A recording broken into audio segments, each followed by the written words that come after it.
Bismillahi masya Allah, la yasukul khaira ilallah. Bismillahi masya Allah, la yasrifu su'a ilallah. Bismillahi masya Allah, ma kana min ni'matin famin Allah. Bismillahi masya Allah, la hawla wa la quwwata illa billah. Alhamdulillahi rabbil alamin, wassalatu wassalamu ala ashrafil anbiya'i wal mursalin. Sayyidina Muhammadin al-Fatih lima ughliqa wal khatimi lima sabaqa. Nasiril haqqa bil haqqi wal hadi ila siratikal mustaqim wa ala alihi haqqa qadrihi wa miqdarihi al-azim. Allahumma aftah alaina futuhal arifin bihikmatik wa ansyur alaina rahmatak wa dzakirna ma nasina wa alimna ma jahilna ya dzal jalali wal ikram.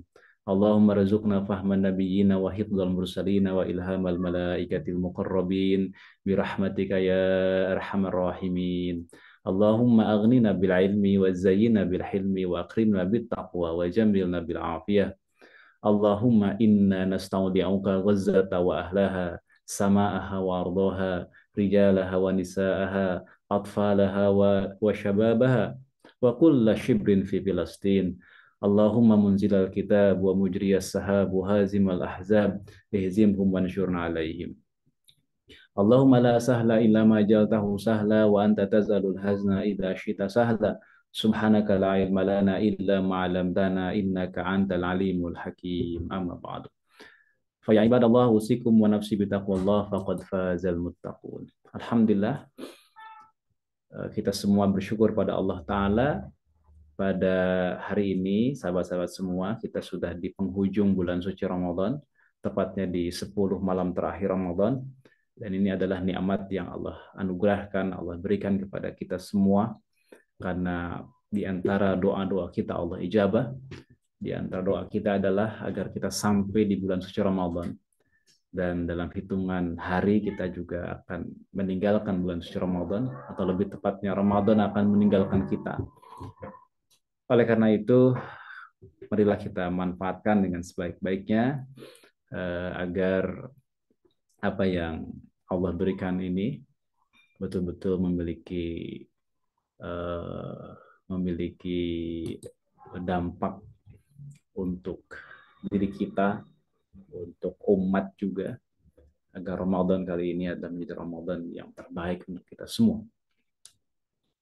Bahagia sekali saya bisa bersama-sama dengan sahabat-sahabat semua dalam sebuah tajuk yang menarik ya pada malam hari waktu Indonesia ini, yaitu berisik bareng gen milenial dan zilenial. Mungkin saya termasuk yang milenial mungkin ya, milenial. Dan di sini bareng-bareng juga dengan gen yang lain, ada yang gen milenial juga dan juga gen Z atau gen zilenial. Kita akan berbicara berkaitan dengan pemuda dan harapan untuk Palestina. Dan kalau kita berbicara tentang Palestina, ini adalah satu titik yang sangat klimaks sebenarnya pada hari ini, di mana pada hari ini kita dihadapkan, dipertontonkan di hadapan kita betapa umat Islam, saudara kita itu dalam kondisi yang sangat sulit, terusir dari rumah-rumah mereka, dihancurkan gedung-gedung dan semua hal yang ada pada diri mereka, dibunuhi laki-lakinya, perempuannya, anak-anaknya, para pemudanya. Jadi dalam kondisi yang sangat sulit, mereka di bawah bayang-bayang kematian setiap harinya. Dan ini adalah sesuatu yang harusnya menjadi tamparan keras kepada kita semua, kepada umat Islam di belahan bumi yang lain. Baik itu gen Z atau gen milenial, semuanya sama. Semua kita adalah Muslim, semua kita adalah umat Kanjeng Nabi Muhammad SAW yang harus peduli pada saudara Muslim yang lain, yang harus peduli kepada saudara Muslim yang ada di Gaza, Palestina. Kalau kondisi hari ini saja tidak bisa menyadarkan kita betapa kita ini lemah, betapa kita ini memerlukan persatuan umat, betapa kita ini membutuhkan imam atau pemimpin yang melindungi kita. Kalau fakta ini saja tidak bisa menggerakkan kita, membuat hati kita bergetar, membuat tidak mampu untuk membuat kita bersedih, maka dengan bukti apa lagi? Maka dengan bukti apa lagi kita akan bisa tergerak diri kita untuk berbuat lebih besar lagi untuk umat ini. Ketika fakta puluhan ribu kaum muslimin dibunuhi, dibantai di Gaza, Palestina, tidak juga membuat kita tergerak, tidak juga membuat kita untuk peduli kepada mereka, maka dengan bukti apa lagi? Karena ini adalah sudah menjadi bukti yang paling klimaks, sebagai bukti yang paling nyata, yang paling terang benderang di hadapan kita. Oh, kita ini lemah, kita ini membutuhkan persatuan, kita ini membutuhkan peran-peran pemuda di masa yang akan datang untuk mengembalikan kejayaan umat Islam dalam kebangkitan yang kita harapkan. Baik, izinkan saya menyampaikan beberapa pandangan terkait dengan pemuda, terkait dengan kita. Kita ini semua adalah pemuda. Kita ini semua adalah pemuda. Saya ini adalah pemuda dan sahabat-sahabat semua juga adalah semuanya adalah para pemuda yang tentu saja memiliki peran strategis dibandingkan dengan generasi yang lainnya. Baik, kita akan berbicara tentang pemuda, peradaban, dan Palestina. Kita akan bicara tiga topik ini: pemuda, peradaban, dan Palestina. Baik, sebenarnya pemuda ini atau syababul ummah, para pemuda umat ini, itu apa yang diharapkan dari mereka dan peran apa yang diinginkan dari mereka. Syababul ummah wa ma yuradu bihim wa dauruhum al-mansyur. Sebagai pendahuluan, marilah kita renungkan Al-Quran surah Ar-Rum ayat 54. Ini menggambarkan tentang profil pemuda yang langsung digambarkan oleh Allah Subhanahu wa taala kepada kita semua, sahabat-sahabat sekalian. Ketika Allah menyebutkan di dalam firman-Nya, Allahul ladzi khalaqakum min dha'fin thumma ja'ala min ba'di dha'fin quwwah thumma ja'ala min ba'di quwwati dha'fa wa syaibah yakhluqu ma yasha'u wa huwal alimul qadir. Allah Subhanahu wa taala yang menciptakan kamu dari keadaan lemah. Ini Allah Subhanahu wa taala khalaqakum min dha'fin. Allah menciptakan kalian dari lemah. Kapan lemah itu? Dari keadaan lemah, dari keadaan masih bayi. Bayi itu lemah. Kemudian apa? Thumma ja'ala min ba'di dha'fin quwwah. Kemudian Allah Subhanahu wa taala menjadikan setelah masa lemah itu quwwah, masa kekuatan. Kapan itu? Jadi masa muda. Masa kanak-kanak, masa bayi, dan masa muda. Makanya dengan sangat baik ayat ini menyebutkan thumma ja'ala min ba'di dha'fin quwwah. Setelah lemah menjadi kuat. Lalu thumma ja'ala min ba'di quwwatin dha'fa wa syaibah. Lalu Allah Subhanahu wa taala menjadikan dari masa kuat tadi, masa muda itu menjadi lemah kembali, menjadi dhaif kembali di masa tua, di masa renta, wa syaibah, dan juga beruban. Allah Subhanahu wa taala menciptakan apa yang dikehendakinya dan dialah Allah yang Maha mengetahui lagi Maha kuasa. Perhatikan, ada 3 fase ya. Dilihat dari si kekuatan manusia ini. Lemah, kuat, lemah. Kapan lemah pertama? Ketika masih kanak-kanak. Kapan masa kuat? Ketika jadi pemuda. Kapan masa lemah kedua? Yani ketika sudah tua renta.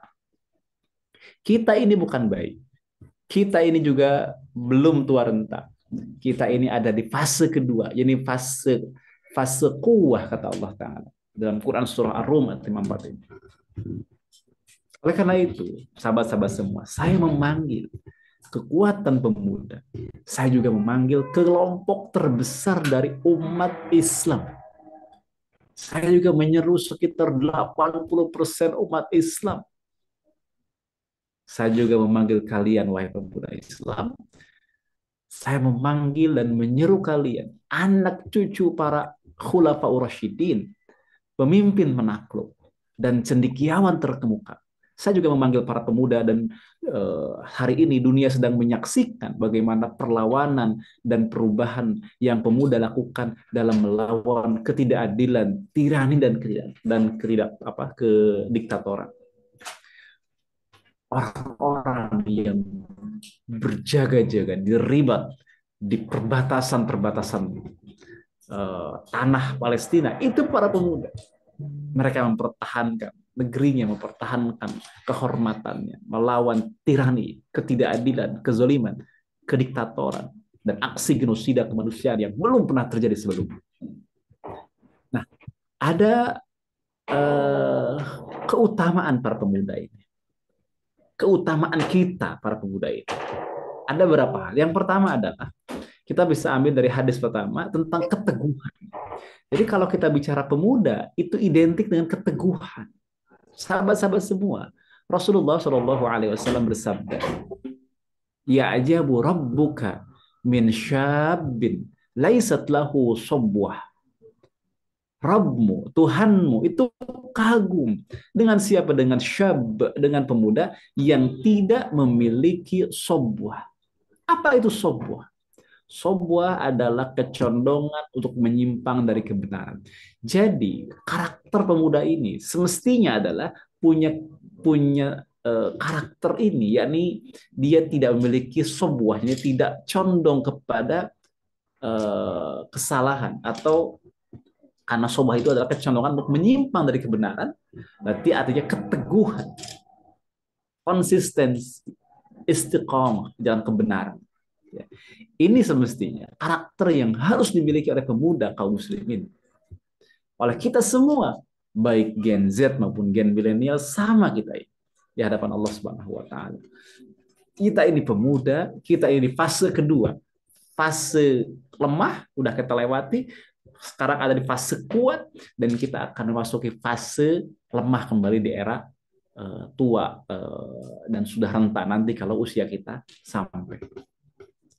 Baik, itu yang pertama ya, teman-teman semua, sahabat-sahabat semua. Dari hadis yang kedua kita bisa lihat bahwa di antara karakter pemuda itu adalah mendapatkan naungan. Jadi keutamaan pemuda itu akan mendapatkan naungan dari sisi Allah Subhanahu wa taala. Rasulullah SAW memberikan pujian kepada pemuda. Jadi ceritanya ada 7 orang yang akan dinaungi oleh Allah dengan naungannya. Ketika tidak ada naungan kecuali naungan dari Allah Subhanahu wa taala. Di antaranya siapa? Di antaranya adalah wasyabun nasya'a fi ibadati rabbih. Yakni adalah pemuda yang tumbuh dalam ibadah kepada Allah Subhanahu wa taala. Ya, ada banyak, ada al-imamul adil dan lain sebagainya. Nah, di antaranya adalah wasyabun nasya'a fi ibadati rabbih. Pemuda yang tumbuh dalam ibadah kepada Allah. Jadi karakter pemuda itu adalah senantiasa beribadah kepada Allah Subhanahu wa taala, yang dengannya maka Allah Subhanahu wa taala berikan naungan. Yang tidak ada naungan kecuali dari naungan Allah Subhanahu wa taala. Itu ya. Sahabat-sahabat semua, tadi yang pertama apa? Keteguhan dalam kebenaran, konsistensi dalam kebenaran. Yang kedua adalah senantiasa terpaut dengan ibadah, senantiasa beribadah kepada Allah Ta'ala yang dengannya mendapatkan naungan dari Allah Subhanahu wa Ta'ala. Yang ketiga adalah pemuda itu orang yang senantiasa punya dedikasi. Punya dedikasi. Ada sebuah riwayat dalam Sahih Al-Bukhari. Qala Abu Bakrin wa indahu Umar bin Al-Khattab li Zaid bin Thabit innaka rajulun syabun aqilun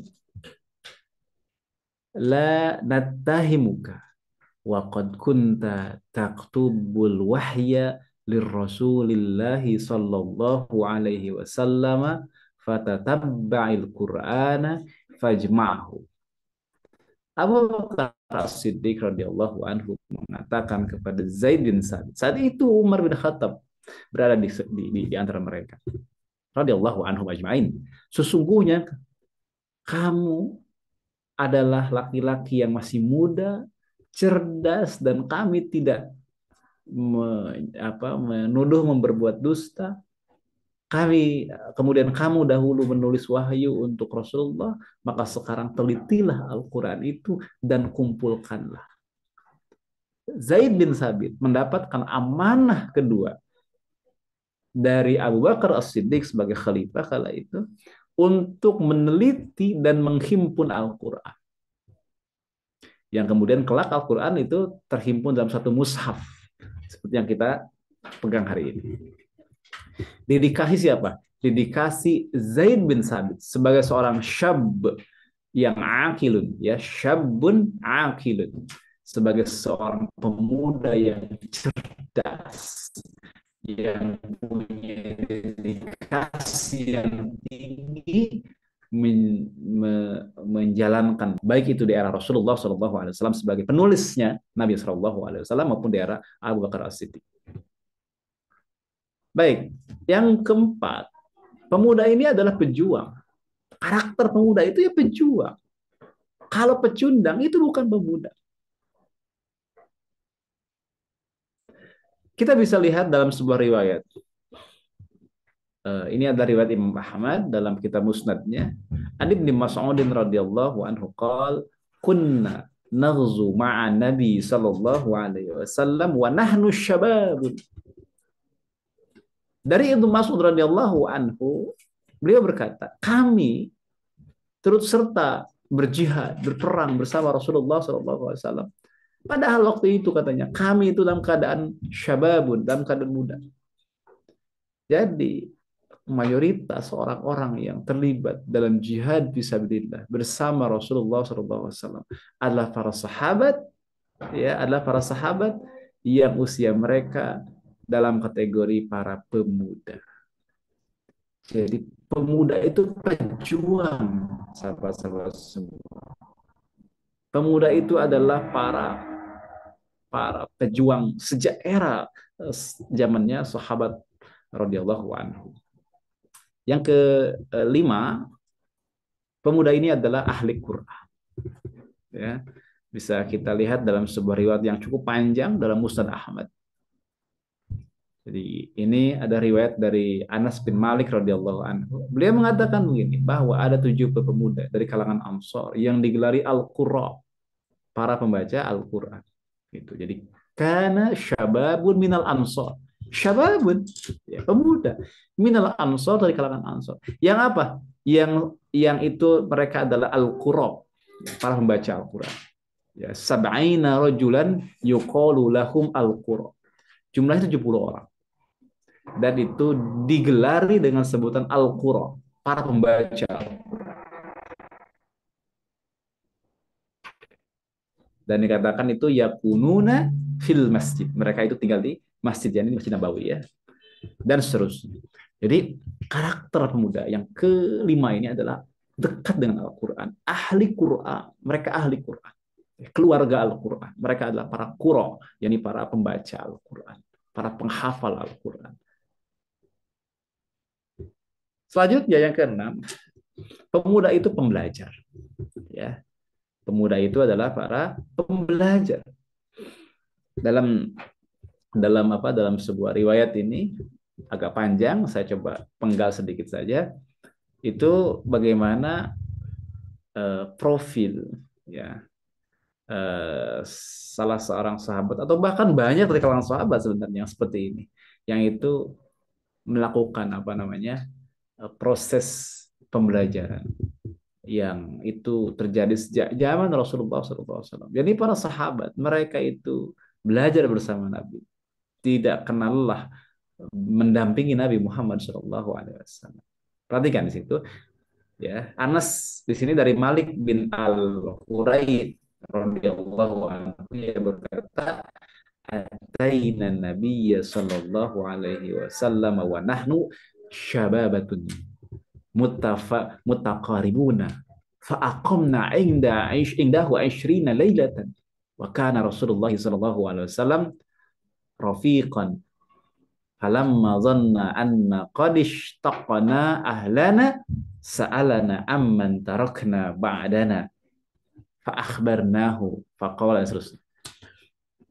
Jadi ceritanya adalah kami ini datang kepada Rasulullah SAW untuk belajar, dan kami katanya adalah para pemuda, wa nahnu syababatun muttaqaribuna, ya, kami adalah syabab, para pemuda yang usianya itu sebaya, ya, muttaqaribuna, sebaya usianya, masih para pemuda.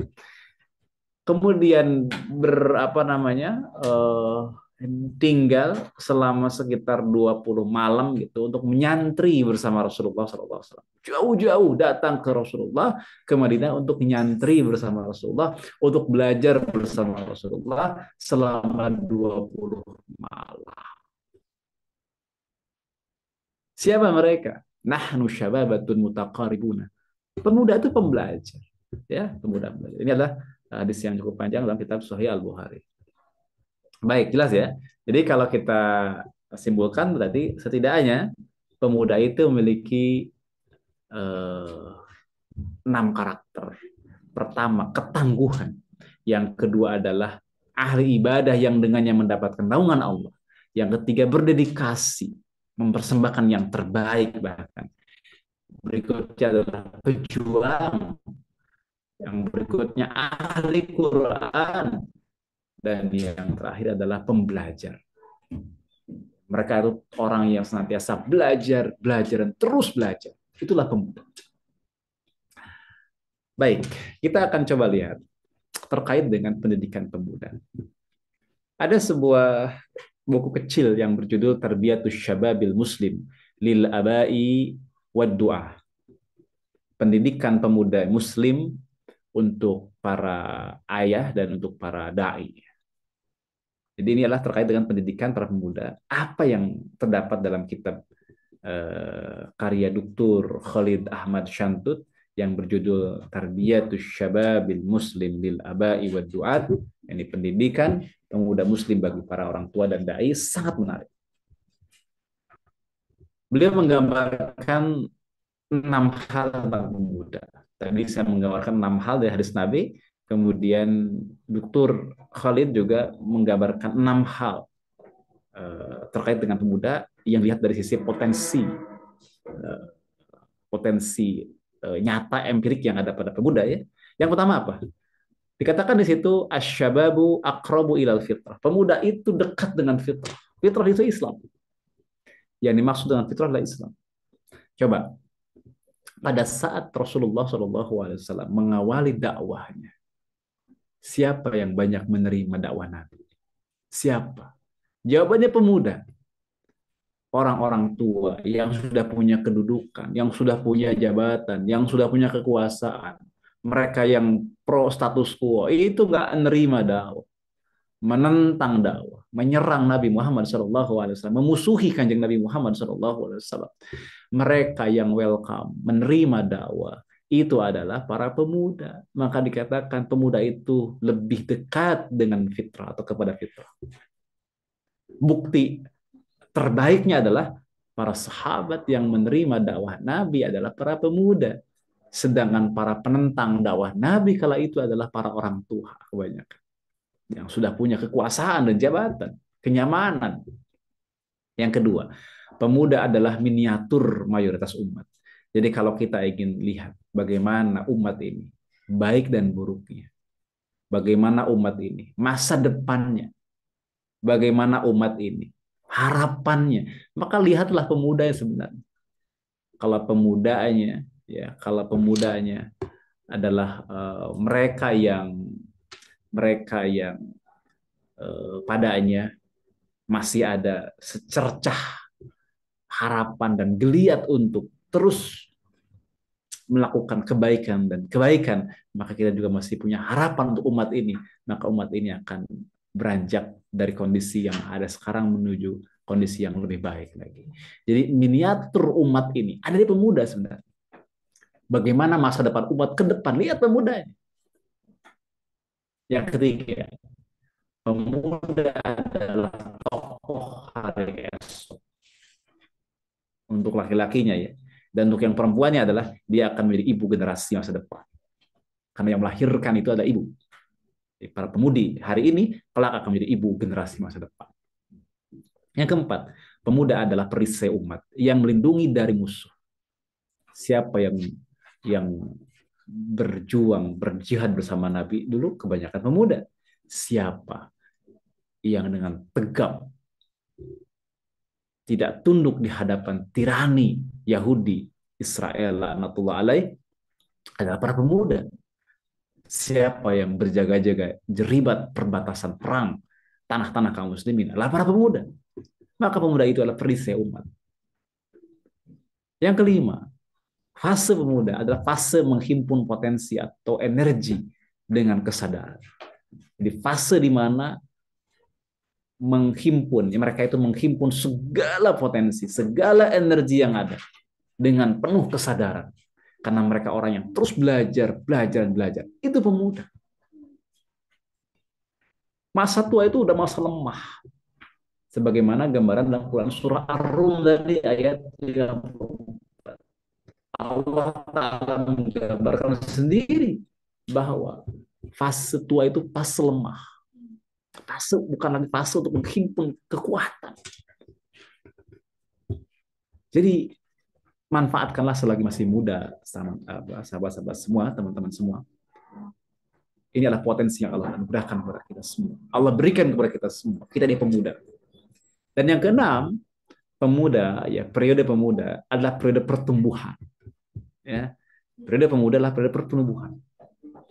Itulah profil syabab atau pemuda. Saat ia balik, setiap muslim akan masuk fase itu. Fase yang sangat mengagumkan. Fase yang jauh dari gambaran orang-orang pemikir barat. Pemikir barat sering menggambarkan fase di awal-awal usia balik adalah fase-fase yang disebut dengan fase puber. Fase fase yang harus banyak pemakluman. Fase yang masih kanak-kanakan. Fase yang masih cengeng. Tidak.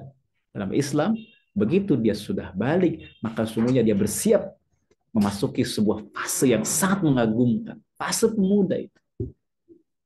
Bahwa ada transisi ya. Sahabat-sahabat semua, inilah kita. Ini profil kita mesti. Kita ini dekat dengan fitrah Islam. Kita ini adalah miniatur umat Islam. Kita ini adalah tokoh di hari esok. Kita ini adalah perisai atau pelindung bagi umat. Kita ini adalah fase di mana kita senantiasa menghimpun kekuatan. Kita ini adalah fase pertumbuhan. Jadi kita ini adalah pemuda, sebagaimana digambarkan oleh Dr. Khalid Ahmad Syantut dalam bukunya. Teman-teman sekalian, masih di buku yang sama, karakter atau karakteristik pemuda itu setidaknya digambarkan dari dari apa yang disebutkan oleh Rasulullah SAW dalam hadisnya. Jadi Rasulullah menyebut fase ini dengan istilah sendiri. Ini apa? Syabab. Jamaknya syabab. Ya, tunggalnya syab. Secara bahasa, syab atau syabab memiliki makna yang sangat menarik. Yaitu apa? Al-quwwah, kekuatan. Al-hadathah, hal yang baru, inovasi berarti. Al-futuwah, sosok yang muda. Al-jamal, keindahan. An-nama, pertumbuhan. Kemudian awalu kulli syai', awal dari segala sesuatu. Itulah asyab atau asyabab. Di dalamnya ada kekuatan, ada inovasi. Ya. kemudian sosok yang masih muda, ada keindahan, pertumbuhan, dan awal segala sesuatu. Nah, oleh karena itu, sahabat-sahabat semua, ini yang kita sadari. Kita ini adalah harapan dari umat ini. Kita ini adalah harapan untuk peradaban yang akan datang. Sebagai penutup, saya ingin sampaikan bahwa kita merindukan hari esok yang cerah dan masa depan yang indah. Inilah yang kita inginkan dan harapkan. Tetapi musuh Islam, musuh kaum muslimin sedang menunggu kita dan untuk apapun yang kita inginkan. Mereka mengolok-olok impian kita. Kita menginginkan kebangkitan, mereka mengolok-olok impian kita. Menghalangi jalan kebangkitan kita. Karenanya mereka menargetkan pemuda muslim, detak jantung umat Islam. Pemuda Islam itu adalah detak jantungnya umat Islam. Mereka menargetkan kita. Pemuda muslim dijadikan target oleh para penjajah dan agen-agennya dari para penguasa yang ada. Bahkan oleh para insan pers, media massa. Agar apa? Agar para pemuda muslim terpesona dengan budaya mereka, dengan budaya penjajah, dengan budaya barat. Lalu hendak memusnahkan pemuda dengan menyeretnya ke dalam konflik atau ke dalam apa namanya? Dalam konflik yang sia-sia. Teman-teman semua, sadarlah kita bahwa semua adalah dalam desain mereka, termasuk media massa yang hari ini ada, termasuk gawai atau gadget yang kita pegang, termasuk semua kemajuan teknologi, mereka arahkan untuk menikam kita. Kita sadar bahwa kemajuan teknologi ini adalah baik, tetapi kita juga tahu bahwa di balik itu mereka juga menargetkan kita dengan kemajuan tersebut. Oleh karena itu, kita harus betul-betul arif dan bijak dalam menggunakannya. Kita jadikan kemajuan sains dan teknologi hari ini justru untuk modal kebangkitan kita. Ya. Dengan adanya media sosial, kita bisa terkoneksi dengan siapapun, kan kaum muslimin. Di belahan penjuru dunia manapun. Dengan sains dan teknologi hari ini, dengan teknologi informasi hari ini, kita juga terkoneksi dengan dunia lain, ya, yakni di belahan bumi lain maksud saya. Tetapi perang budaya atau disebut dengan Ghazwu Thaqafi itu senantiasa ada dan mengintai kita dengan foodnya, dengan passionnya, dengan filmnya, ya, dan juga dengan pemikirannya, dengan makanan, dengan budaya makanan, dengan tontonan, dengan budaya berpakaian, kemudian juga meracuni pemikiran kita dengan budaya-budaya mereka. Kita dibuat tidak lagi bangga dengan Islam kita. Kita tidak lagi bangga dengan budaya Islam kita. Kita merasa bangga dengan budaya mereka. Kita terpesona dengan kemajuan peradaban Barat yang gemerlapan yang kita bisa lihat hari ini. Kita terpesona dengan gemerlapnya budaya Barat hari ini karena kemajuan sains dan teknologinya itu. Sebaliknya kita minder dengan budaya kita sendiri, dengan Islam. Itulah yang targetkan oleh mereka kepada kita para pemuda. Oleh karena itu, teman-teman semua, sahabat-sahabat semua, wahai para tumpuan dan harapan umat, lihatlah Gaza, Palestina hari ini. Itu tanggung jawab kita. Tragedi Gaza pada hari ini sungguh telah membuat kita malu sekali. Betapa lemahnya kita. Saya tinggal tidak jauh dari Gaza. Bisa ditempuh dengan perjalanan darat lewat Rafah kemudian ke Gaza. Namun antara Mesir dengan Palestina terhalang tembok, terhalang dinding yang sangat tinggi, dan akses ke Gaza hanya lewat Rafah dari Mesir, dan ditutup untuk semua hal termasuk bantuan kemanusiaan. Mereka kelaparan, mereka dibantai, sedangkan para penguasa negeri Muslim tidak punya rasa empati sedikit pun untuk memberikan pertolongan, termasuk tidak tergerak sedikit pun untuk mengirimkan pasukannya membela, menyelamatkan kaum muslimin di Palestina dan mengusir penjajah Zionisme Israel. Lanatullah. Tidak ada bantuan militer, tidak ada bantuan militer kepada kaum muslimin di Palestina. Tidak ada kekuatan militer yang digerakkan untuk mengusir penjajah. Kita hanya bisa berdoa. Kita hanya bisa memberikan bantuan kemanusiaan. Di saat yang sama mereka terus dihujani oleh bom-bom, oleh rudal-rudal yang canggih. Mereka dibunuh. Ini Ramadan tahun ini, Ramadan yang campur aduk sebenarnya. Satu sisi kita bahagia karena menyambut Ramadan. Di sisi lain kita juga bersedih karena tidak bisa berbuat banyak untuk saudara kita. Termasuk nanti Hari Raya Idul Fitri, kita akan merayakan kemenangan individu, kemenangan pribadi. Tapi kita pada saat yang sama akan merayakan kekalahan kita sebagai umat. Kemenangan sebagai pribadi karena sudah lulus dalam ujian ibadah puasa 1 bulan lamanya di bulan Ramadan, namun pada saat yang sama kita juga merayakan kekalahan kita sebagai umat. Apa yang kita bisa perbuat coba dengan saudara kita yang hari ini diperlakukan sedemikian rupa, genosida terjadi di hadapan mata kita, termasuk penguasa negeri kaum muslimin, penguasa negeri Arab khususnya, termasuk Mesir tempat saya bermukim sekarang, juga berdiam diri atas tragedi kemanusiaan yang sangat biadab ini.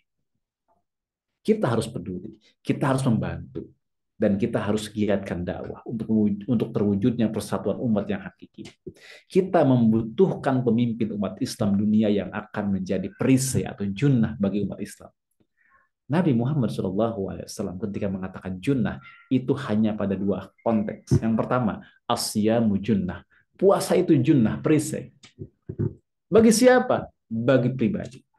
Perisai dari apa? Perisai atau pelindung dari kemaksiatan atau dosa, dan juga nanti akan menjadi pelindung dari api neraka di akhirat. Itulah makna dari puasa itu junnah. Dan dalam hadis Nabi yang lain disebutkan, innamal imamu junnah. Sesungguhnya pemimpin itu, imam itu, khalifah itu adalah junnah, perisai. Nah, kita akan insya Allah mendapatkan perisai yang pertama. Namun kita belum mendapatkan perisai yang kedua. Junnah untuk umat ini. Junnah atau perisai untuk umat ini. Yang melindungi mereka, melindungi umat dari musuh-musuhnya. Hadirin yang dirahmati Allah Subhanahu wa taala, sahabat-sahabat semua, teman-teman, baik itu yang Gen Z maupun Gen milenial, kepedulian kita pada saudara kita di Gaza adalah wajib. Dari Nabi Muhammad SAW, Nabi bersabda begini, man asbaha wa dunya akbaru hammihi falaisa minallahi bisyai'in wa man lam yattaqillaha falaisa minallahi bisyai'in wa man lam yahtamma lil muslimina ammatan falaisa min. Barang siapa yang pada pagi hari hasrat dunianya lebih besar, maka ia tidak ada apa-apanya, tidak ada nilainya di sisi Allah Subhanahu wa taala. Dunia begitu. Barang siapa yang tidak takut pada Allah juga sama, tidak ada nilainya di sisi Allah Subhanahu wa taala.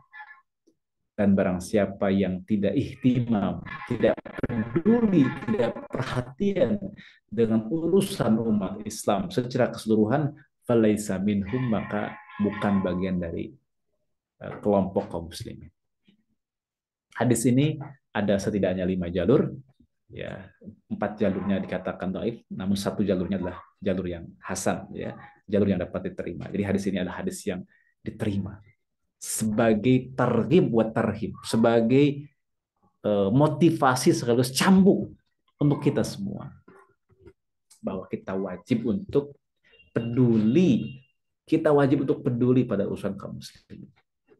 Pemuda muslim namanya telah harum sepanjang masa, seperti ada Arqam bin Abi Arqam, dan rumah pembinaan yang sangat monumental karena rumahnya dijadikan sebagai rumah pembinaan Rasulullah SAW, rumah pembinaan para sahabat yang langsung dibina oleh Rasulullah SAW. Ada Mus'ab bin Umair sebagai duta pertama Rasulullah yang Rasul kirim ke Madinah Al-Munawwarah mendakwahi para pemimpin kabilah di Madinah Al-Munawwarah. Mus'ab bin Umair. Para pemuda Ansor yang membaiat Rasulullah juga adalah para pemuda semuanya. Ada Ali bin Abi Thalib juga yang menggantikan tempat tidur Rasulullah SAW kala hijrah, padahal itu sangat berisiko karena musuh-musuh Quraisy waktu itu sedang mengintai Rasulullah untuk membunuh Rasulullah. Kemudian tempat tidurnya digantikan oleh Ali bin Abi Thalib. Luar biasa. Berani. Ada Usama bin Zaid, seorang komandan perang yang masih muda usianya, yang memimpin para sahabat yang lain yang lebih senior. Dan terakhir ada Salahuddin Al-Ayyubi yang membebaskan Al-Quds dari cengkraman pasukan salib.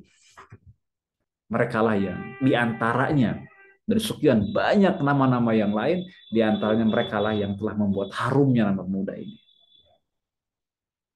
Allah Subhanahu wa taala berfirman, "Ya ayyuhalladzina amanu in tansurullaha yansurkum wa yutsabbit aqdamakum." Wahai orang yang beriman, jika kalian menolong agama Allah, memperjuangkan agama Allah maksudnya, niscaya Allah Subhanahu wa taala akan menolong dan meneguhkan kehidupan kalian. Ini adalah janji dari Allah Subhanahu wa taala. Siapa yang berjuang untuk Islam, maka Allah akan tolong dan teguhkan kedudukan. Alhamdulillah, mudah-mudahan bermanfaat kita semua. Mudah-mudahan kita makin sadar bahwa kita ini adalah pemuda dengan segenap potensi yang sangat luar biasa. Baik digambar kitab-kitab para ulama. Dan masa depan umat ada pada pemudanya. Dan hari ini kita dihadapkan pada kondisi kaum muslimin yang sangat pilu, yaitu apa yang terjadi di saudara kita di Gaza, Palestina. Maka pedulilah, bergeraklah, dan satukan kekuatan. Kita wajib peduli, bergerak dalam dakwah, dan satukan kekuatan umat ini. Barakallahu li wa lakum. Assalamualaikum warahmatullahi wabarakatuh. Waalaikumsalam warahmatullahi wabarakatuh. Terima kasih jazakallah khair kepada Ustaz Yuwana. Teman-teman, gimana? Materinya biasa, luar biasa, istimewa, ya, atau apa? Silakan komen teman-teman di kolom chat, ya. Eh, Sambil saya mengingatkan teman-teman sekalian, jadi eh, pesantren virtual apa ini pertemuan yang ke-11, ya. Jadi ini pertemuan terakhir dan tadi sudah disampaikan kalau kita runut ya dari pertemuan yang pertama ya kita ketemu dengan sejarah gitu ya, sejarah tentang Palestina dari dulu hingga sekarang. Kemudian ada pembahasan juga dari sisi fakta ya. Fakta sejarah ya. Oke, terima kasih teman-teman yang sudah react di kolom chat ya. Terima kasih. kemudian kita berbicara juga tentang fakta yang sebenarnya terjadi di Palestina, ya. Eh, apa kita berbicara juga dari sisi media, ya. Dan kemudian kita juga berbicara juga dari sisi pemudanya itu seperti apa. Dan hari ini tadi kita ditegaskan lagi sama Ustadz Yuwana bahwa memang potensi pemuda itu, potensi dan juga karakteristik pemuda itu sangat luar biasa dan sangat diharapkan. Nah, oleh karena itu kita pun ya, atau terutama mungkin saya atau Al Fakir itu membuat pesantren virtual Alpa itu dalam rangka itu juga bahwa memang pemuda itu jangan disibukkan dengan kegalauan pribadi, gitu. Eh, Kalau bahasa saya, galau itu yang elit. Ya, kalau elit itu apa? Ya, kalau elit itu adalah mikirin umat, kayak gitu. Nah, saat ini yang perlu dipikirkan atau yang paling urgent dipikirkan adalah ya, terutama apa namanya tragedi ya yang terjadi di Palestina. Dan tadi juga Ustaz Jona juga sudah menyampaikan bahwa memang eh, beliau hari ini Allah juga tinggal di Mesir, ya.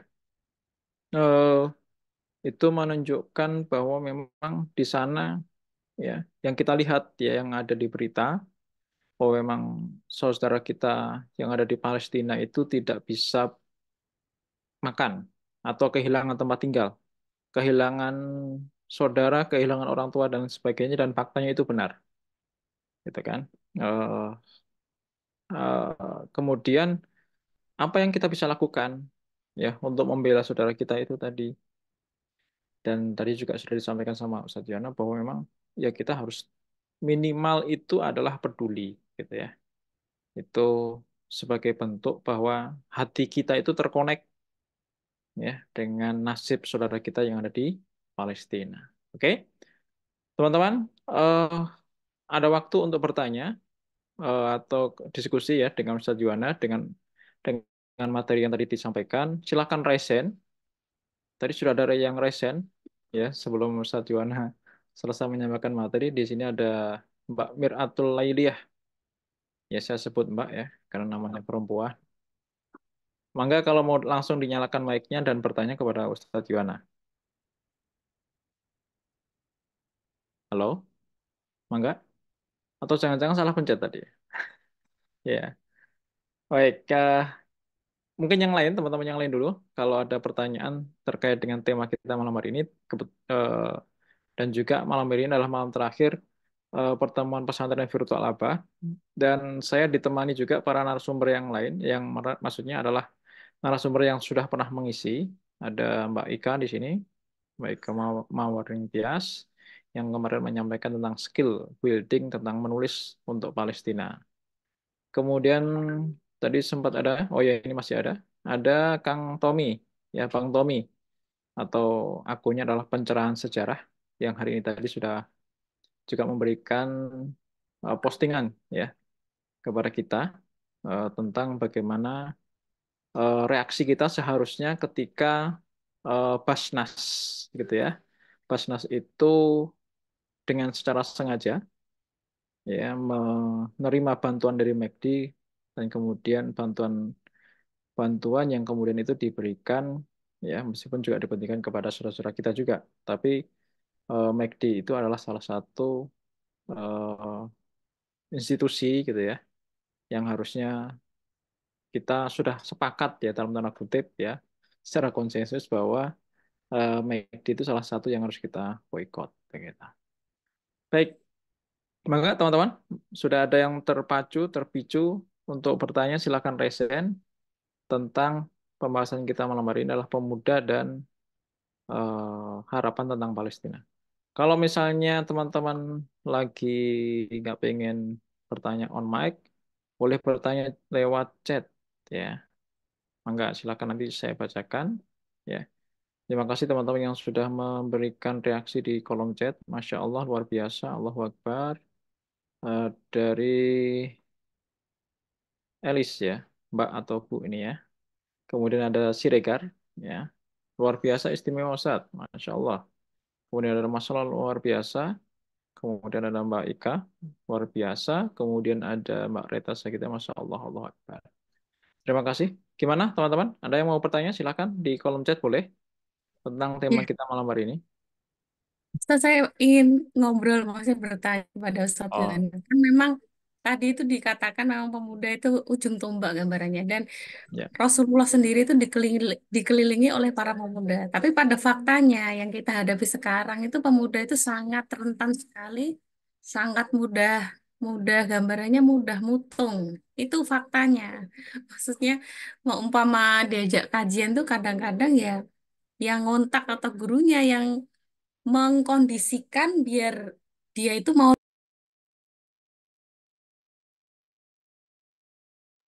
Maaf, ini suaranya tadi nggak kedengeran ya, Ustaz? dengar, dengar, dengar, dengar. Oh iya udah. Jadi gambarnya pemuda yang saya hadapi itu kadang ya kajian itu dijemput, terus harus menarik, harus di kafe. Kadang-kadang kalau di masjid ngundang remaja kok di masjid itu kayak nggak nggak ada animonya sama sekali. Beda kalau di kafe apa kayak gitu. Dan itu pun kesananya itu ada yang bertugas untuk menjemput, maksudnya mau sediain mobil, jadi mereka itu dijemput satu-satu dan sebagainya. Nah, ini fakta yang saya temui gitu loh. Nah, ini gimana? Ini kondisinya itu seperti jadi kayak kayak kalau no, di los gitu ya, dihalusi itu mereka itu nggak jalan, tapi kalau mereka itu dikerasi, mereka itu remuk, mereka itu mutung lah itu gambaran pemuda itu seperti itu hari ini. Lah, ini menurut mungkin Ustadz Yohana ini bagaimana? Terus mungkin tips-tipsnya agar pemuda hari ini tuh tangguh. Bahkan mungkin pemuda itu anak-anaknya orang yang sudah ngaji pun itu juga memiliki karakter yang tangguh itu seperti apa? Karena kadang-kadang orang tuanya ngaji, istiqomah, tapi belum tentu lah anaknya itu diajak ngaji itu sama kayak orang tuanya, responnya mau, semangat dan sebagainya itu beda kadang. Nah, ini fenomena-fenomena yang saya temui. Padahal kan dengan fakta yang dipaparkan Ustaz Jan itu kayak kayak itu bertolak belakang. Lalu bagaimana kita mengembalikan peradaban kalau pemudanya itu seperti ini kondisinya? Nah, ini mungkin bagaimana Siap, Ustaz? siap, siap. Oke, sudah tertangkap pertanyaannya. Ustadz Yuwana, jadi mungkin bahasa singkatnya begini, kalau hari ini itu pemuda, terutama gen apa, zilenial, itu disebutnya dengan generasi stroberi, gitu. Generasi stroberi. Jadi stroberi itu kan buahnya, buah yang di luarnya itu merah banget. Nah, ketika dipegang dia apa namanya itu? Bahasa Inggrisnya itu bonyok, gitu ya. Bahasa Inggrisnya pokoknya. Nah, itu kondisi hari ini tuh kayak gitu, pemuda hari ini gitu. Nah, itu kan bertolak belakang tadi dengan yang disampaikan oleh Ustadz Yuwana. Nah, itu gimana Ustadz? Mangga. Baik, barakallahu fikum. Amin. Ya, pertama begini, bahwa pemuda sebagai seorang manusia, sebagai manusia ciptaan Allah Subhanahu wa taala, dulu dan sekarang sama. Hmm. Artinya apa? Memiliki potensi yang sama. Mereka punya akal, sebagaimana dulu juga para muda punya akal. Mereka punya potensi hidup yang lain seperti misalnya naluri-naluri yang lain. Ya, naluri eh, mempertahankan atau melestarikan jenis, naluri mempertahankan eksistensinya, naluri beragama misalnya. Kemudian juga mereka memiliki kebutuhan yang sama juga, kebutuhan jasmani yang sama sebagaimana juga para pemuda yang dulu. Artinya potensi kehidupan pemuda dulu dan sekarang sama saja. Tidak ada bedanya. Jadi karakter pembentuk kepribadian juga sama saja. Ya, ada pemikiran di sana. Ya. Kemudian ada aspek nafsiyah di sana. Ada berbagai macam kecenderungan di sana. Yang itu harus dibangun, dibentuk menjadi sosok-sosok yang istimewa tadi itu. Artinya antara pemuda sekarang dengan dulu itu sama. Dari sisi apa? Dari sisi potensi kemanusiaan yang Allah Subhanahu wa taala ciptakan. Gitu ya. Yang kedua, kita memang harus sadar juga bahwa kenyataan pemuda dulu mungkin dengan sekarang itu berbeda. Itu karena lingkungan.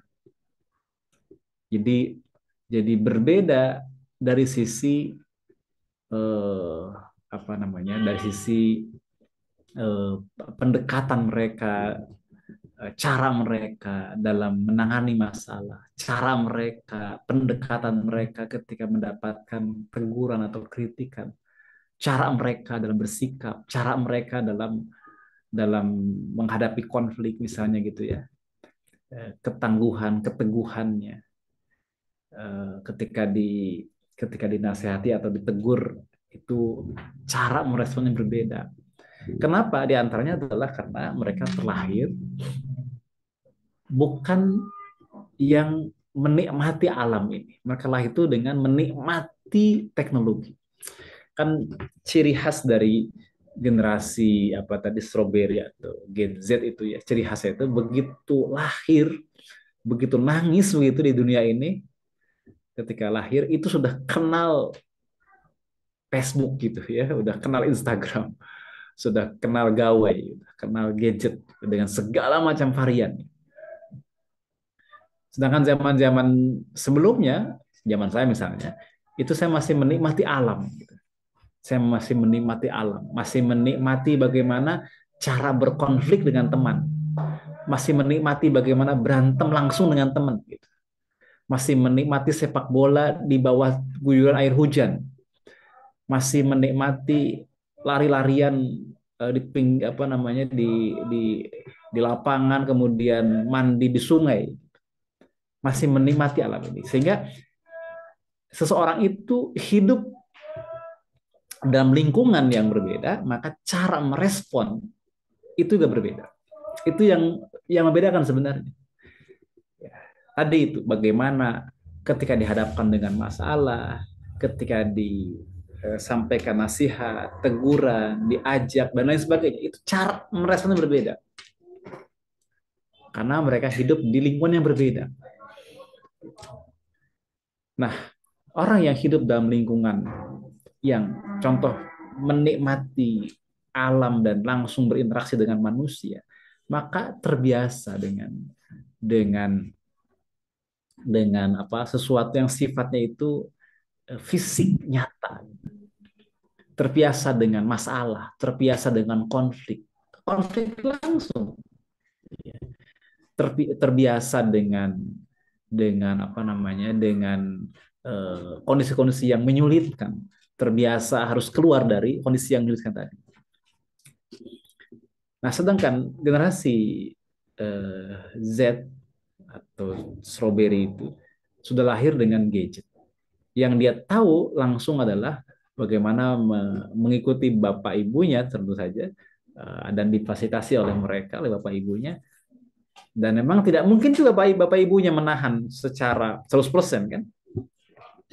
Karena bagaimanapun lingkungan sudah berubah, sudah berbeda. Mereka sudah lahir dengan mengenal gadget, mengenal media sosial, mengenal YouTube, terus mengenal Netflix, mengenal macam-macam. Mereka sudah mengenal podcast dan lain sebagainya. Jadi interaksinya bukan lagi interaksi nyata.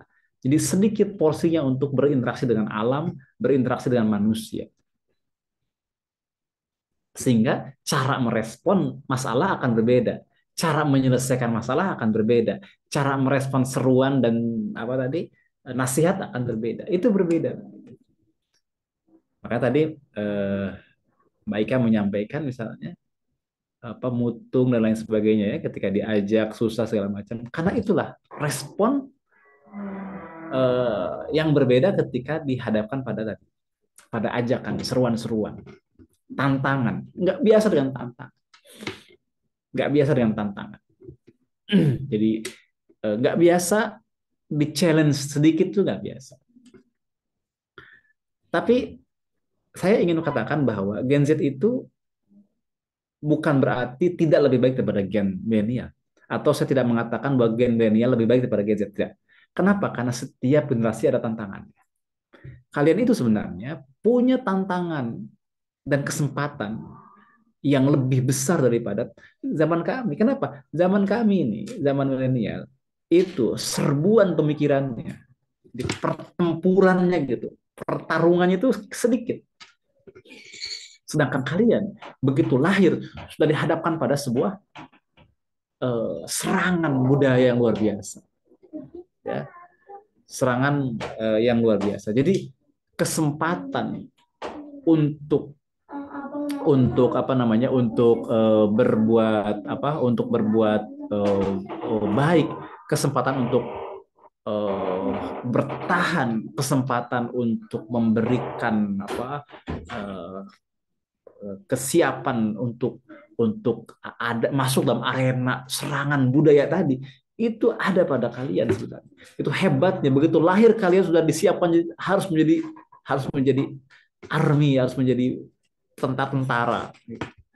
Kalau kita, ya, generasi milenial misalnya, begitu lahir masih masih menikmati alam ini, masih bercengkrama dengan burung, bercengkrama dengan apa namanya, dengan bebek, dengan sungai, dengan kalian begitu lahir itu harus bercengkrama dengan serangan digital.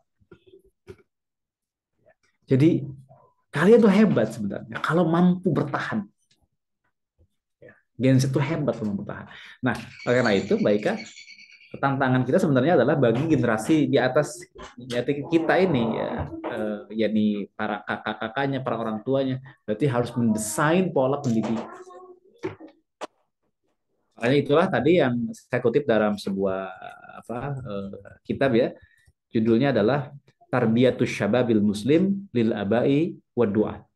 Pendidikan syabab muslim bagi apa namanya? Ini adalah bekal bagi para aba, bagi para ayah dan juga para dai. Jadi kita harus betul-betul mampu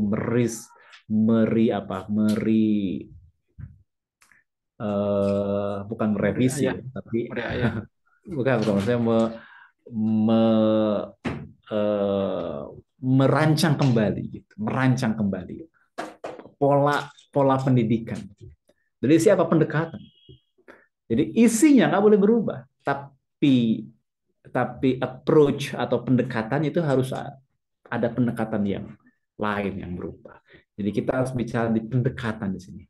Begitu dapat, maka luar biasa, pasti akan sama saja hasilnya. Karena tadi itu potensi manusianya sama sebagai manusia. Jadi pendekatan ini yang memang perlu dikemas dengan rupa uh, untuk melahirkan pemuda-pemuda yang tangguh pada zamannya. Dan betul saya sepakat bahwa hari ini kita juga melihat bagaimana para pemuda dihadapkan langsung dengan tadi serbuan pemikiran budaya lewat lewat teknologi informasi yang ada, sehingga terkesan menjadi sangat lemah gitu, sangat lemah. Baik, mungkin itu saja.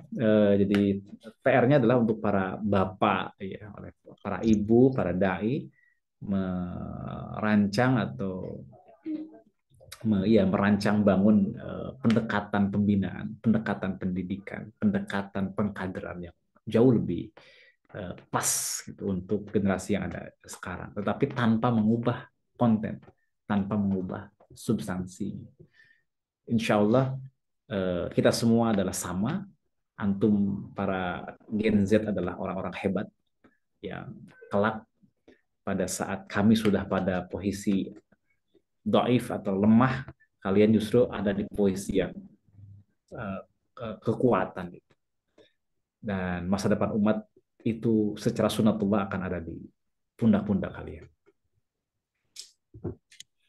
Oke, baik. Gitu ya. Mungkin teman-teman yang menemukan di sekitarnya, atau kalau Mbak Ika tadi mungkin itu fakta yang terjadi di sekitarnya Mbak Ika. Dan mungkin teman-teman yang juga Gen Z atau mungkin Gen milenial. Jadi kalau Gen Z itu kan eh, teman-teman atau anak-anak yang lahir tahun 95 sampai 2011. Nah, itu sebutannya Gen Z, Gen Zilenial. Nah, tadi sudah disampaikan, jadi kalau kalau potensi itu sama, ya. Apalagi kalau orang Indonesia yang makannya sama juga, makannya sama-sama nasi, begitu. Nah, yang bedakan adalah yang mempengaruhi mempengaruhi gen milenial atau gen zilenial. Nah, itu yang membuat berbeda, yang membuat kemudian eh, mereka itu berbeda ketika merespon. Gen zilenial itu atau gen Z itu adalah digital natif gitu ya. Mereka digital natif, jadi tadi sudah disampaikan juga bahwa ketika lahir ke dunia, ya itu kan beda sama gen. Kalau gen milenial itu ada yang sebagian ya, ada yang sebagian mereka begitu lahir ada yang sudah kenal gadget. Tapi kalau gen X, ya gen X, ya, saya termasuk yang gen X ya, yang eh, harus beradaptasi ketika bertemu dengan eh, apa namanya itu hal-hal yang bersifat digital, tools yang bersifat digital. Tapi sementara kalau anak-anak Gen zilenial itu ketemu eh, barang-barang atau tools digital itu mereka sudah bisa disebutnya mahir gitu ya. Nah, ini yang membuat kemudian kita ya pembina para pemuda itu dan juga mungkin adalah para orang tua juga harus bisa memahami ya. Nah, memahami itu seperti apa? Nah, itu yang maka kemudian tadi disampaikan juga sama Ustaz Yono bahwa kita harus merancang bangun ya, membuat kalau bahasa saya mungkin strategi dakwah gitu ya. Strategi uslub dakwah yang berbeda. Kalaupun misalnya tadi disampaikan sama Mbak Ika harus dijemput ya mungkin seperti itu caranya memperlakukan mereka gitu ya. Harus dijemput. Ya beda sama temannya Mbak Ika, nggak usah harus dijemput, berangkat sendiri kan gitu kan. Kalau sekarang kan ada yang nganterin ya, suaminya. Ya, nah, anak-anak kan eh, hari ini ya sama juga kalau misalnya kita punya anak yang sudah usia Gen Z ya, juga perlakuannya juga harus berbeda, juga apa, nggak boleh disamakan dengan kita. Gitu. Oke, begitu. Saya tadi menyimpulkan apa yang disampaikan sama Ustadz Yohana. Nah, teman-teman yang lain yang mau bertanya silakan. Ada lagi pertanyaan yang lain dari para tetamu ya. Tamu apa ini? Ada yang mau bertanya silakan. Kalau masih malu-malu sama juga kalaupun nggak harus nyalakan kamera, kalau misalnya mau bertanya silakan di on mic, resen dulu. Nanti kemudian akan saya persilakan untuk bertanya kepada Ustadz Yuwana. Gimana? Ada pertanyaan? Ya, oke. Ada? Kalau tidak ada, Bang Tommy bisa on mic? Iya, Ustadz. Masya Bisa. Allah. Ah, sebagai salah satu narasumber juga, ya tadi Mbak Ika juga sebenarnya narasumber. Eh, kalau menurut Bang Tommy, ini kebetulan ada Ustadz Yuwana, sebagai seorang pemuda juga Bang Tommy ya, masih pemuda kan? Hmm, masih masih muda. Yang Hmm. giat menulis tentang sejarah ya, atau mentasbihkan dirinya sebagai pencerahan sejarah. Eh, apa kira-kira pertanyaan yang mau ditanyakan kepada Ustadz Yuwana terkait sama pemuda, kemudian sejarah dan juga Palestina tentunya. Ada pertanyaan nggak yang mau diajukan sama Ustadz Juwan? Eh, nggak ada sih, Pak. Belum ada. Oh, belum Eh, ada. Oke. eh, Eh, terima kasih. Kalau yang lain, teman-teman yang lain, kalau tidak ada nanti saya ingin bertanya, saya akan bertanya kepada Ustadz Juwan. Ada teman-teman yang lain resen? Enggak? Saya boleh Ustadz. Enggak? Si Regar, Mbak atau Bu nih, saya enggak. Enggak silakan, nyalakan mic-nya, Mbak atau Bu, si Regar. Ya Ustadz, jazakallah khair. Ya. Bismillahirrahmanirrahim. Assalamualaikum warahmatullahi wabarakatuh. Waalaikumsalam. Ya gini Ustadz, saya juga termasuk yang ikut bagian membina pemuda gitu ya, khususnya Hmm. anak sekolah di sini yang usianya remaja SMA gitu. Hmm. Nah, kalau di sini Ustadz, faktanya itu seperti gini, kalau kita bikin acara kegiatan kajian gitu kan, terus circle-circle di sekolah, karena kebetulan di sini ada satu sekolah yang mendukung sekolah negeri gitu untuk kegiatan kajian pemudanya.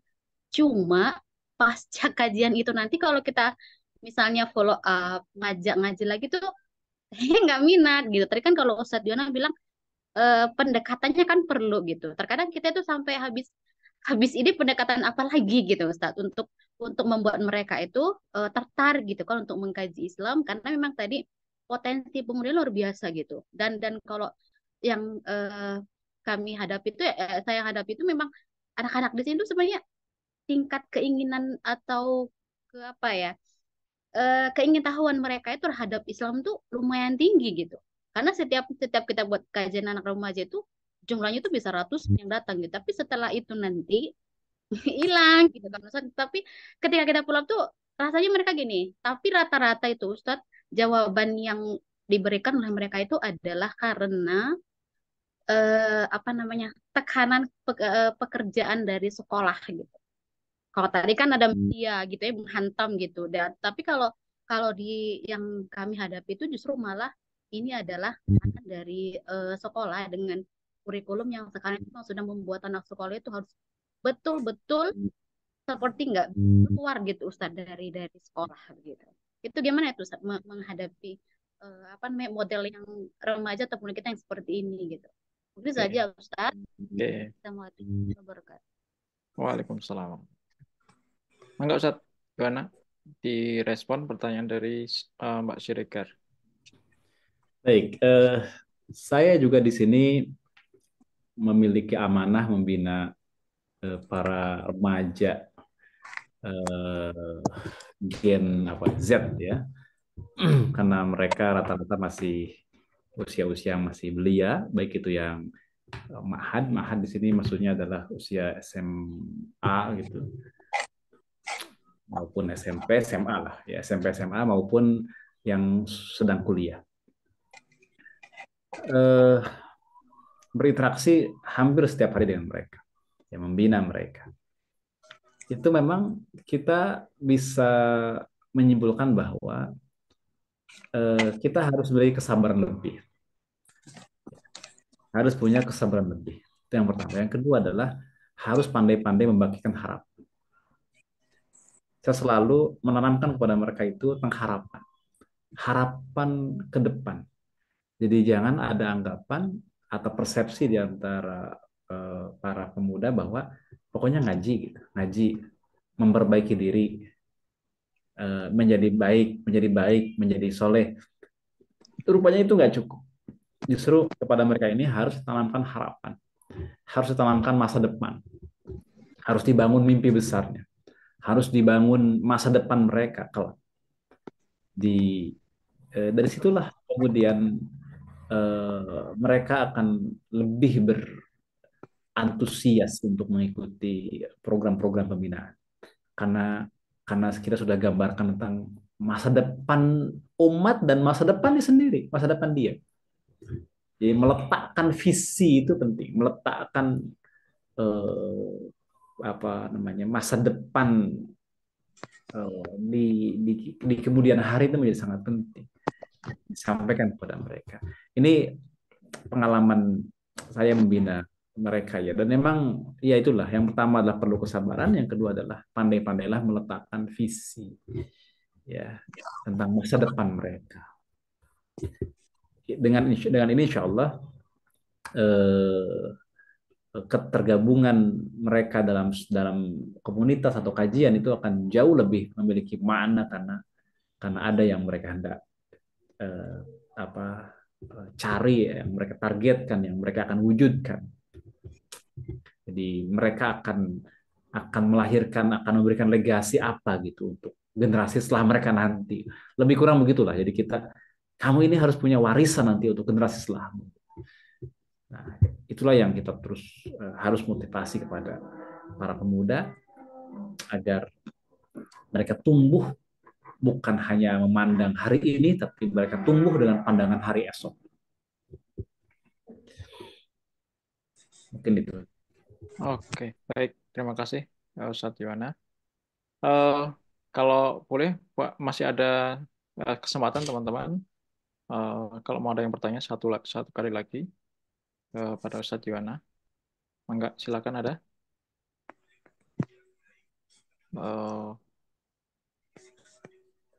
Baik, kayaknya sudah puas ya dengan materi malam hari ini. Walaupun sebenarnya memang berbicara pemuda itu tidak ada habisnya, karena ya qadarullah saya juga apa namanya memegang amanah untuk membina anak-anak muda di komunitas teman surga. Jadi memang harus cari cara gimana kemudian kita itu menjadi kreatif gitu ya. Yang tadi tapi pondasinya tetap harus ada ya. Pondasi-pondasi kayak misalnya tadi sampaikan sama Ustaz Jona bahwa memang harus memiliki kesabaran yang lebih gitu ya. Kenapa kok saya bilang harus memiliki kesabaran yang lebih? Karena cara kita memahami sesuatu itu sangat berbeda dengan cara anak-anak hari ini ketika memahami sesuatu, gitu ya. Karena mereka dunianya hari ini itu terdistraksi sama gadget, ya, yang tadi disebut dengan digital native tadi. Nah, itu yang mungkin eh, kita harus pahami dari sisi itu. Kemudian kalau dari sisi bahwa eh, kita itu harus terus punya semangat, itu pasti untuk membina anak muda, tapi memang harus kreatif. Oke, baik Ustadz. Sebagai pertemuan akhir Ustadz, pesantren Abah atau pesantren virtual Abah, mohon berkenan Ustadz memberikan atau memimpin kita doa untuk malam hari ini.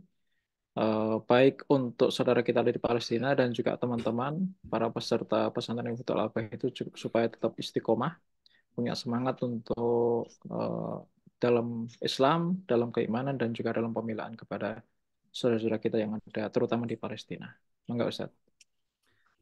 Baik, sahabat-sahabat semua, marilah kita akhiri rangkaian kegiatan kita dari awal sampai akhir dengan munajat kepada Allah Subhanahu wa taala. Ini malam berapa ini? Malam 27 sekarang ya? Iya.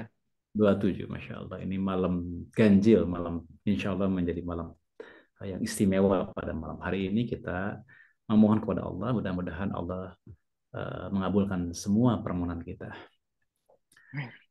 Inna Allah malaikatahu yusalluna ala nabi ya ayyuhalladzina amanu sallu alaihi wa sallimu taslima. Allahumma salli wa sallim wa barik amin ya Allah ya rabbal alamin. Amin. Bismillahirrahmanirrahim. Alhamdulillahirabbil alamin. Hamdan yuafi ni'amahu wa yukafi mazidah. Ya Rabbana lakal hamdu wa lakal syukru kama yanbaghi li jali wajhika wa 'azimi sultanik. Allahumma salli wa sallim ala sayyidina Muhammadin wa ala ali sayyidina Muhammad. Salatan tunjina biha min jami'il ahwali wal afat wa taqtilana biha jami'al hajat wa tutahhirana biha min jami'is sayiat wa tarfa'una biha inda ala darajat wa tuballighuna biha aqsal ghayat min jami'il khairati fil hayati wa ba'dal mamat innahu sami'un qaribun mujibu da'wat wa yaqdiyal hajat. Allahumma inna nas'aluka salamatan fid din wa afiyatan fil jasad wa sihatan fil badan wa ziyadatan fil ilmi wa barakatan fil rizqi wa taubatan qabla al maut wa rahmatan indal maut wa maghfiratan ba'da al maut. Allahumma hawwin alaina fi sakaratil maut wan najata minan nari wal afwa indal hisab. Allahumma inna na'udzubika minal ajzi wal kasal wal bukhli wal hazmi wa azabil qabri. Allahumma inna na'udzubika min ilmin la yanfa'u wa min qalbin la yahsha'u wa min nafsin la tashba'u wa min da'watin la yustajabu laha. Rabbana ighfir lana dhunubana wa liwalidina wa limasyayikhina wa limuallimina wa liman lahu haqqun alaina wa liman ahabba wa ahsana ilaina wa likafatil muslimina ajma'in. Allahumma ftah alaina futuhal arifin bihikmatik wa ansyur alaina rahmatak wa dzakirna ma nasina wa alimna ma jahilna ya dzal jalali wal ikram. Allahumma arzuqna fahman nabiyyina wa hifdzal mursalin wa ilhamal malaikatil muqarrabin birahmatika ya arhamar rahimin. Allahumma aghnina bil ilmi wa zayyina bil hilmi wa akrimna bit taqwa wa jambilna bil afiyah. Allahumma inna nasta'udi'uka ghazzata wa ahlaha sama'aha wa ardaha rijalaha wa nisa'aha atfalaha wa syababaha wa kulla shibrin fi Filastin.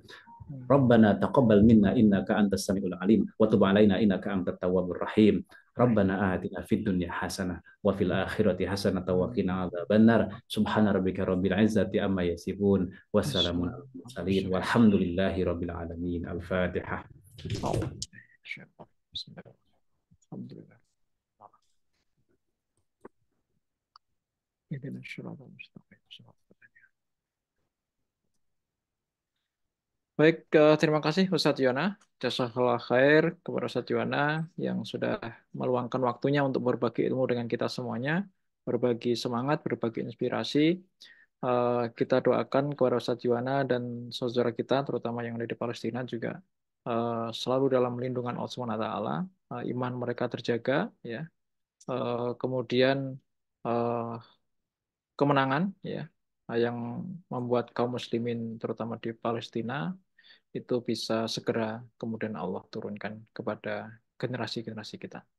Baik, ke teman-teman, terima kasih atas kehadiran teman-teman sekalian. Ya, Ustadz Yuwana, eh, eh, materi tadi yang disampaikan kalau boleh nanti boleh di-share ke saya, nanti saya share ke teman-teman peserta. Insya Allah. Ya. Insya Allah. Baik, terima kasih. Baik, teman-teman, kita cukupkan pertemuan malam hari ini. Terima kasih atas kehadiran teman-teman semuanya, baik yang hadir dari pertemuan pertama hingga pertemuan yang hari ini, malam hari ini. Kita akan bertemu, insya Allah di lain hari, di lain waktu, ya, di lain kesempatan atau di apa di ya kalau diizinkan oleh sama Allah kita akan bertemu dengan secara offline.